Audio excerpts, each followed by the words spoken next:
Madam Chair, the next bill is House Bill 1430 that you may have heard a little bit about this session. It's from Delegate Lingenfeld. We spent an hour and a half on this bill. We have a substitute, and I move the substitute. Second. There's a motion and a second to accept the substitute. All in favor? Aye. All opposed? The substitute's before us.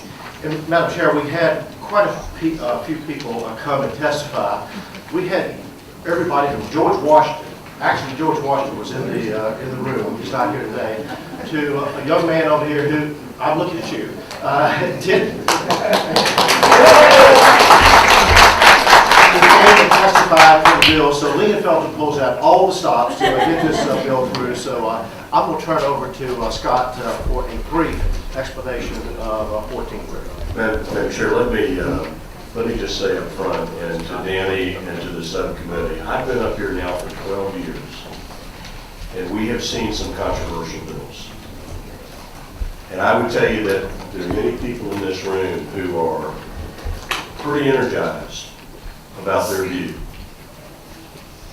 I have never been in a subcommittee where I felt there was a more forthright effort to hear the people and what they believe. And at the end of the day, it was a great credit, Madam Chair, to this committee and to that subcommittee. And I'm very proud of that, very proud. Madam Chair, briefly, I'm going to explain the bill. I want to begin, however, by saying that this bill is much better scoped based on the work of the subcommittee and the work of other members that I've on both sides of the issue than we have. We don't have unanimity, okay? And it's, as is the case with legislation, when you're not making everybody happy, you're probably on top of something that's good. That's just the way it is.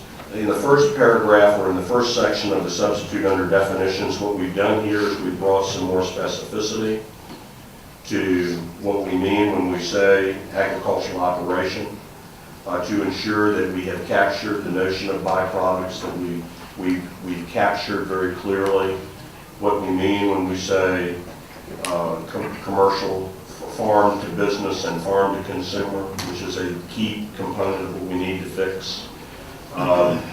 We've also talked here to ensure that in terms of agriculture, that food and beverages are embraced, in terms of silviculture, that obviously when you're growing wood, you can manufacture furniture from that wood. In the second piece, Madam Chair, beginning on line 24, I took out the earlier language which caused a great deal of consternation and fashioned with counsel a rebuttable presumption that if you're farming, you're farming. And that if someone comes along and says you're not farming, the burden of proof on them is on them to prove that you're not farming. And I think this will give some added comfort and support to farmers. The last piece, Madam Chair, I would like to tell you is very controversial, and it is this enactment clause. I spoke to Matt Ward before this meeting, and I informed him that I intended to strike this enactment clause, and here is why. Because the Secretary of Ag or anyone else doesn't need the enactment clause to do whatever they want to do. And so instead of taking this forward with an enactment clause that, frankly speaking, can be done anyway, we just assume remove it. And so I would request that the committee entertain a motion to strike lines 28 through 46. Madam Chair, I move that motion. Second. Motion and a second. Everyone understand the amendment? Any questions? Seeing none, all in favor? Aye. All opposed? No. Show of hands.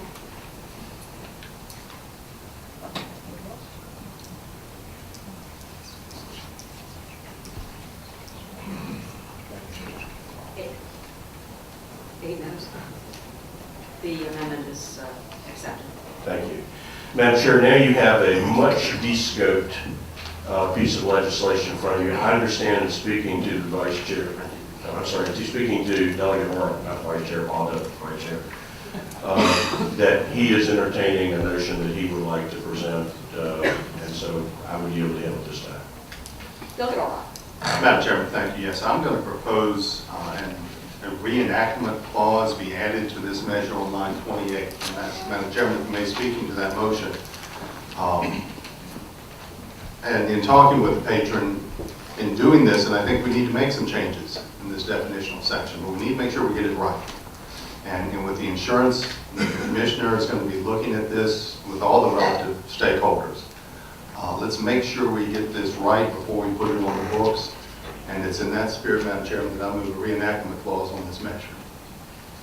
I second that, but if Delegate Warren can explain to the audience what a reenactment clause is, because we have some people here that may not understand inside baseball. Delegate O'Rourke. Yeah, Madam Chairman, be glad to. What that means is the bill will go forward, then for further consideration by the Senate so that they can weigh in on the underlying policy of the measure.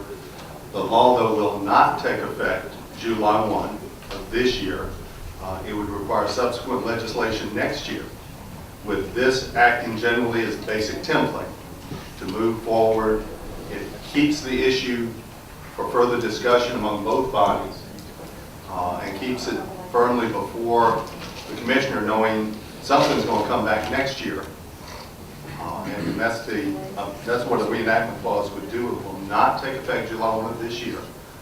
And so the commissioner will have time to make sure we get the language right, work with VACO, VML to find a way to try and make peace on this issue and all the stakeholders. And if I could, Madam Chair, I spoke and will insist that they also involve a lot of the people that are in this room, because these people have been bereaved, and they need input, and they need to be part of the discussion, not pushed aside, and many of them feel just that, they've been pushed aside.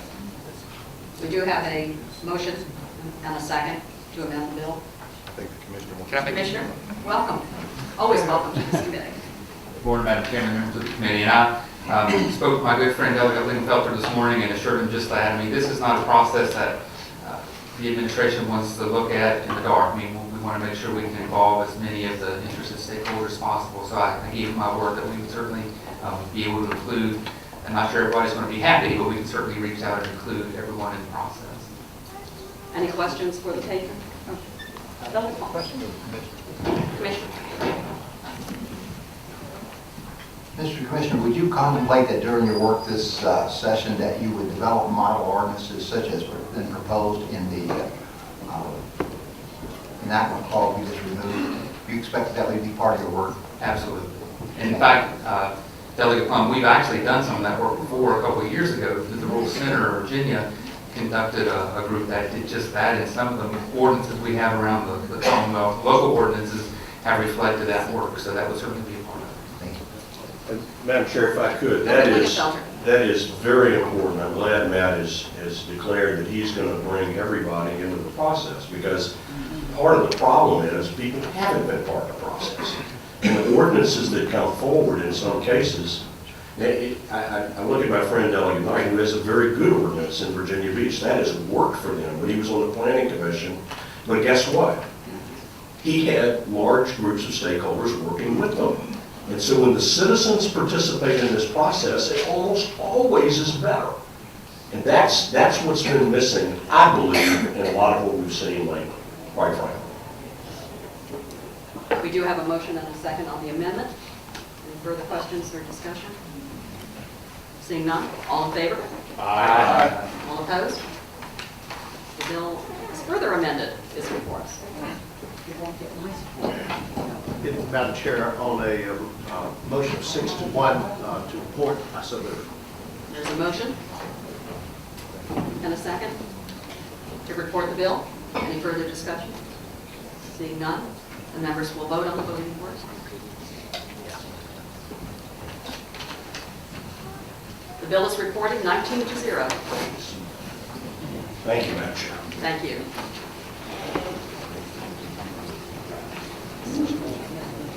And I think that completes the subcommittee report. We'll now move on to the Chesapeake subcommittee.